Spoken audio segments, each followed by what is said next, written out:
Alla presenza del ministro dell'Interno Lamorgese, del capo della Polizia, direttore generale, prefetto Franco Gabrielli, del presidente dell'Unicef Italia, Francesco Samengo, è stato presentato ieri presso la Galleria Nazionale d'Arte Moderna l'edizione 2020 del calendario della Polizia di Stato. Quest'anno la realizzazione di 12 scatti che hanno il compito di ritrarre il delicato ruolo degli uomini e delle donne della Polizia di Stato è stata affidata a Paolo Pellegrin, una delle più ammirate firme della fotografia italiana e fotoreporter di guerra, nonché vincitore delle 10 edizioni del World Press Photo.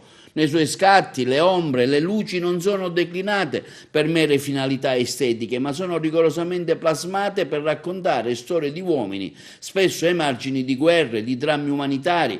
Per questo suo rigore gli abbiamo chiesto di raccontare attraverso i suoi tagli di luce e i suoi neri degradanti le nostre donne e i nostri uomini nel loro quotidiano agire, e quanto ha dichiarato il capo della Polizia, prefetto Franco Gabrielli.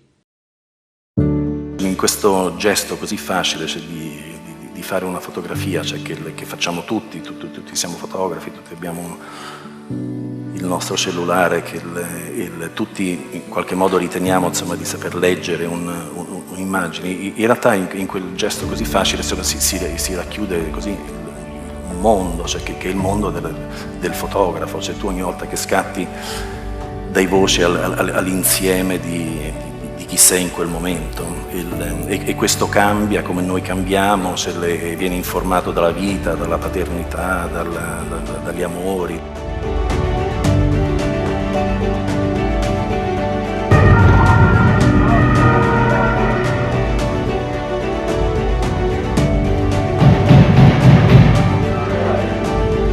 Servizio è il fine ultimo di ogni nostra azione. Faro di una condotta volta a proteggere le comunità, lo Stato e i suoi cittadini, senza fermarsi mai.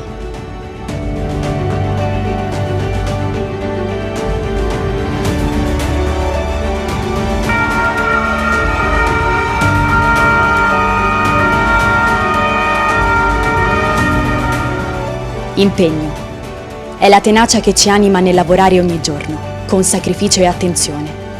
È la forza che ci porta dove c'è bisogno di noi.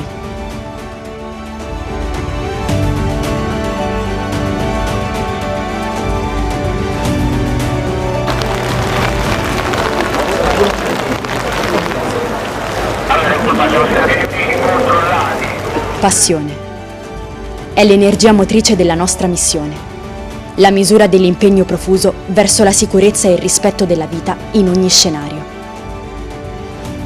Per esserci sempre. Paolo Pellegrin, per il calendario 2020 della Polizia di Stato.